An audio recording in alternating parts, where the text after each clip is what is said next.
अब ये तय हो चुका है कि चीन के राष्ट्रपति शी जिनपिंग G20 सम्मेलन में हिस्सा लेने के लिए भारत नहीं आएंगे। उनकी जगह चीन के प्रधानमंत्री ली कियांग G20 बैठक में हिस्सा लेंगे। आपको याद होगा कि कुछ ही दिन पहले शी जिनपिंग जोहान्सबर्ग में ब्रिक्स सम्मेलन में हिस्सा लेने के लिए पहुंचे थे, लेकिन शी जिनपिंग भारत आने से घबरा गए हैं। जिनपिंग G20 बैठक में ना आने के लिए पहले से ही अजीब अजीब हरकतें कर रहे थे। पहले तो चीन ने बोला कि G20 डॉक्यूमेंट में संस्कृत शब्द वसुदैव कुटुंबकम का इस्तेमाल नहीं होना चाहिए।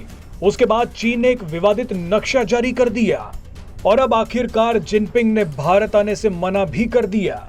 अब जिस भारत ने कूटनीतिक, आर्थिक और सैन्य मोर्चे पर चीन को जबरदस्त चोट पहुंचाई है, भला उस देश में शी जिनपिंग क्या मुंह लेकर आते। लेकिन असली खेल अब हुआ है।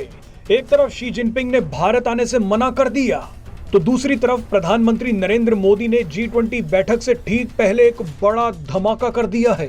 पीएम मोदी ने नई वैश्विक व्यवस्था बनाने की दिशा में एक बहुत ही बड़ा कदम उठाया है।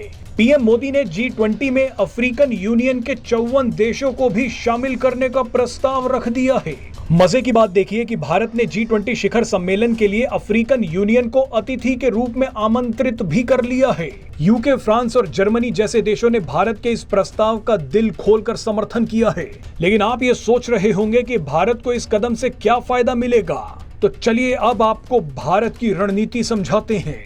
अफ्रीकी महाद्वीप खनिज संसाधनों का भंडार है। भारत के लिए अफ्रीकी महाद्वीप होपलेस कॉन्टिनेंट से बदलकर होपफुल कॉन्टिनेंट बनता जा रहा है।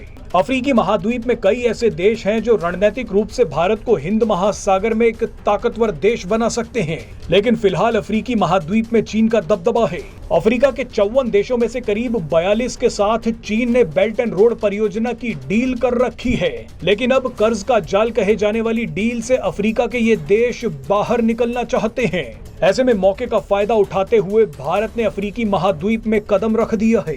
अगर आपने ध्यान दिया हो तो भारत के विदेश मंत्री एस जयशंकर पिछले कुछ महीनों में कई अफ्रीकी देशों का दौरा कर चुके हैं। भारत अफ्रीका में निवेश बढ़ा रहा है।